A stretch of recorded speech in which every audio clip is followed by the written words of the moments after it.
What's going on today, guys? This is Asked Cross. Hey, look, we're going to be taking a look at these two auto rifles, and they're both badass auto rifles here in the Crucible. I'm talking about they melt people's health so easily. Doctrine of Passing, of course, being a weapon that has proven itself over and over again in and outside of trials, Crucible playlists, all of the above, and Soulstealer's Claw, which is another auto rifle just been introduced with the April update, and one I was not expecting to go head to head with Doctrine of Passing. And then all of a sudden, after playing with it, I realized that this was almost a clone of Doctrine of Passing.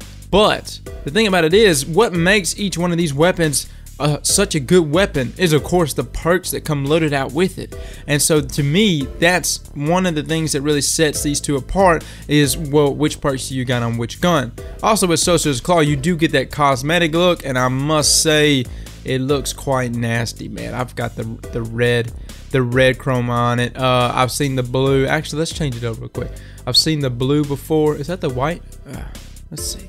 Let's see what else we got. The yellow looks good. Oh, I don't even have any yellow on me. Yeah, I like the blue. Actually, I really like the blue a lot. That looks good. Yeah, I really. Anyways, the cosmetic side of the thing. Soulstealer's Claw has that cosmetic look to it that you can add to it as well. Especially if you're rocking any chromas on your armor yourself, you can go ahead and match your gun there. Now, the real reason why you're here today is to know whether or not this auto rifle is better than the other auto rifle. Now, Doctrine of Passing has definitely established itself, especially there in trials, as being the #1 weapon choice. I mean, it's just such a good combination weapon to have, especially if you're sniping or something, to have Doctrine ready as well, just to weed down people up close. Doctrine of Passing has that effect to really knock players back, especially that are trying to hand cannon you. I can normally take people in my last word with Doctrine of Passing, but sometimes I can't. Sometimes it's like if Doctrine of Passing gets too much of a jump on you, you cannot eat them away. And surprisingly enough, Soulstealer's Claw is very much the same. Let's go into Doctrine of Passing and show you the perks that I got. I keep mine on this fast draw sight. I can put it on this red dot. And this other side, improve range. I like the fast draw sight. I'm just going to keep it on that. Persistence, this weapon grows more accurate the longer it is fired.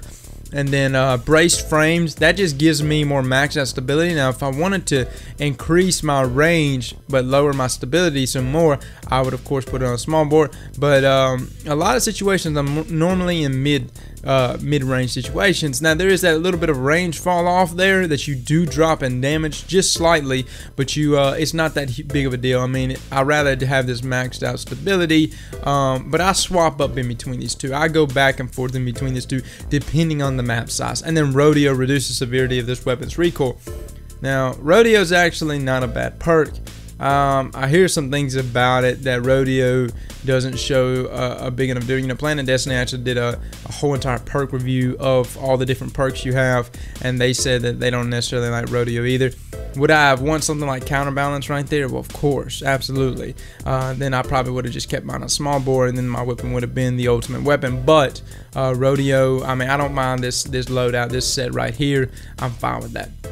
Let's go into Soulstealer's Claw. Now, this weapon was a little different of animal by itself. Now, I could put it on this, would give me extended range, but again, I'm going for this red dot for close quarters, because a lot of times with my auto rifle, I'm going to be in close water. Again, guys, you see what I'm loading out. Well, I got this 1,000-yard stare, so I mean, most of the times I'm loaded out with a sniper, so I'm going to do all my mid to far range engagements with a sniper. So anyways, you've got injection mode. You can give yourself small bore right here, which you will lose a little bit of stability, but you have such a whopping range right there that you can get. But again, that does decrease your magazine size just a little bit. I mean, honestly, anything that you can get above 50 rounds is plenty enough, guys. If you're needing any more than that over and over again, then you're probably just missing too many shots. But injection mode is where I'm got. Snapshot, which is not a bad perk to have, not really one that I just like I gotta have on a auto rifle, but the reason why it makes it so good, I've got snapshot combined with rangefinder.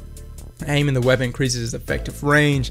That's really good. So of course, going into this and being able to aim real quickly, I will say this though, even though my range right here is slightly less than what Doctrine of Passing is, that rangefinder actually increases it exponentially, guys, especially having that snapshot perk as well. I was finding myself being able to go into a lot more mid-range battles with Soulstealer's Claw, just specifically designed around my perks.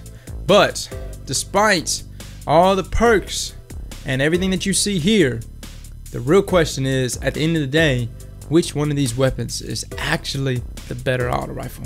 Let's check it out, guys. Alright guys, so let's hit this recoil pattern. Alright, so you see both the weapons right here. Of course, having that maxed out stability on Doctrine doesn't make it jump as much. You see the reticle on Soulstealer, it kind of jumps just a little bit, a little more consistent there with Doctrine. Now, when you start actually shooting into people and actually start doing some damage, you can see a little bit of a jump there with my Soulstealer's Claw. So you see where the perks really start to make a difference there, guys. That's where the perks does. Now, granted, mine only has Persistence, Rodeo, Embrace, Frame. From what I've seen, Counterbalance to have on Doctrine of Passing plus Persistence would be the more ideal set of perks to have. And I can only imagine how stable of a weapon that is. Now, with that being said, and as stable as you see Doctrine of Passing being right here, does that mean Soulstealer's Claw is not a viable weapon? Absolutely not, man. I can tell you right now, if I had just a little more stability with my Soulstealer's Claw, it would be amazing. And on top of that, I can tell you right now that in mid-range fights, Soulstealer's Claw does prove to be a better choice than what I get from Doctrine of Passing, simply because it does have rangefinder and the perks that boost its range so immensely, and I prefer that in those mid-range fights. The thing about it is, though, a lot of times in mid-range and long range, I'm always carrying a sniper, guys. You know what I'm saying? So usually Doctrine of Passing is for those close quarter combat situations, or Soulstealer's Claw. I would want that to be for close quarters. And Doctrine of Passing, having such a maxed out stability, just has the ability to be able to keep those shots in a lot better.